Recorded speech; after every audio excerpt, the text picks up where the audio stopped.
रात के मदरसे में बैठे हुए हैं, तलबा को पढ़ा रहे हैं। अचानक अपना हाथ चादर में डाला, कुछ देर बाद निकाला, हाथ पानी से तर है। तलबा ने पूछा, हुजूर ये क्या मामला? अभी तो हाथ सूखा था, चादर में डालकर गीला कैसे हुआ? फरमाया, 1 माह कबल यमन से कुछ लोग बैत के लिए आए थे, मैंने दाखिले सिलसिला किया।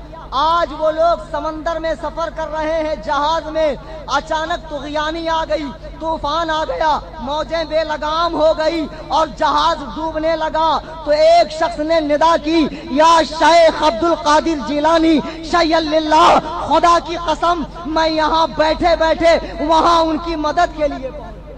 तो जनाब वीडियो हमने इसलिए दिखा दी कि हम अगर अर्ज करेंगे तो शिकायत होगी। पहली चीज, बुनियादी बातें हम जान लेते हैं, मौजज़े में और करामत में फ़र्क क्या होता है। जो वाक़या जनाब बयान कर रहे हैं और जिसके बारे में बयान कर रहे हैं वो कितनी अजीम शख्सियत है, इनको अंदाज़ा नहीं है। अगर वो मौजूद होते तो इनके कान पकड़ करके इनको बताते, इस तरीके की मनगढ़ंत चीज़ें मंसूब नहीं किया करते। इनकी तालीमात के बिल्कुल खिलाफ है। उन्होंने तौहीद और सुन्नत की पूरी जिंदगी तालीम, इस तरीके की बातें जो शिर्क पर मबनी है, जो कभी जिसका दूर हुआ ही नहीं है, उसको मंसूब कर देना उनकी तरफ खयानत नहीं तो फिर और क्या है। मौजज़े और करामत में फर्क मैं इसलिए समझाना चाहता हूं क्योंकि बाज दफा ऐसी करामतें लोग मंसूब करते हैं इसका सिरे से कोई वजूद ही नहीं होता। देखिए, मौजज़े का जो ताल्लुक है वो नबूवत के साथ, रिसालत के साथ खास है, चैलेंज के तौर पर होता है। अल्लाह तबारक व तआला बसा औकात ऐसी कौम को जिनके अंदर सरकशी होती है, इनाद होता है, वो मानने के लिए तैयार नहीं होते हैं, अल्लाह निशानियां दिखा करके उनको आगाह फरमाते हैं। मौजज़ा इसीलिए होता है। और अंबिया कराम को बहुत सारे मौजज़ात देकर के भेजे गए। उनकी कौम में जैसे लोगों के पास इनकार था, उसी के मुकाबले में अल्लाह ताला ने मौजज़ा देकर के भेजा।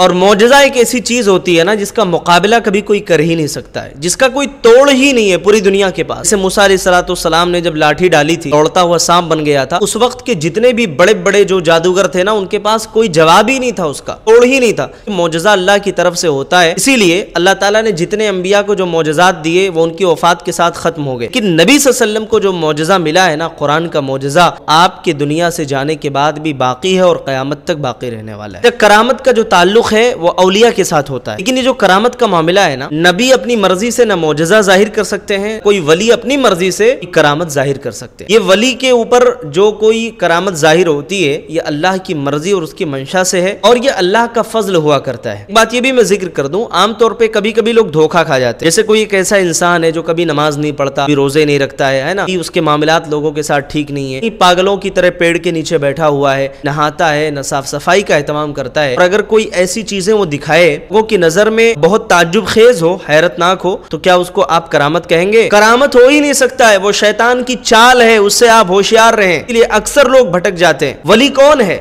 लदीन आमनु व कानू यत्तकून, जिसके पास 2 चीजें हैं वो अल्लाह का वली है, जो ईमान लाया, अल्लाह का तकवा इख्तियार किया। इन शर्तों के पेश नजर कौन कितना बड़ा अल्लाह का वली है वो हम डिसाइड नहीं कर सकते, अल्लाह को बेहतर मालूम है। और उस शख्स को भी नहीं पता होता है जो अल्लाह का वली है, वो तो मरने के बाद पता चलेगा ना कि मैं अल्लाह का कितना मुकर्रब बंदा हूँ। अगर कोई गैर नबी ऐसा अमल कर रहा है और करामत बता करके साबित कर रहा है तो हमें देखा जाएगा उसकी जिंदगी कैसे। अगर वो नेक है, मुत्तकी है, किताब सुन्नत पर चलने वाला है और ऐसी कोई चीज सादिर होती है तो बिल्कुल वो करामत हो सकती है। लेकिन अगर वो नेक नहीं है और खिलाफ आदत कोई चीज दिखा रहा है तो करामत नहीं है, वो शैतानी चाल है, से होशियार रहें। आखिरी बात ये अर्ज करनी है, इस तरीके के मनगढ़ंत वाकयात मंसूब नहीं करना चाहिए। अब्दुल कादिर जिलानी रहमतुल्लाह अलैह की तरफ बहुत सारी ऐसी बातें मंसूब की जाती हैं का दूर दूर तक उनकी जिंदगी से कोई लेना देना है ही नहीं। अल्लाह ताला से दुआ करते हैं कि अल्लाह रब्बुल आलमीन हम सबको शिर्क से बचाए, इस तरीके के मनगढ़ंत वाकयात से हम सब की अल्लाह हिफाजत फरमाए।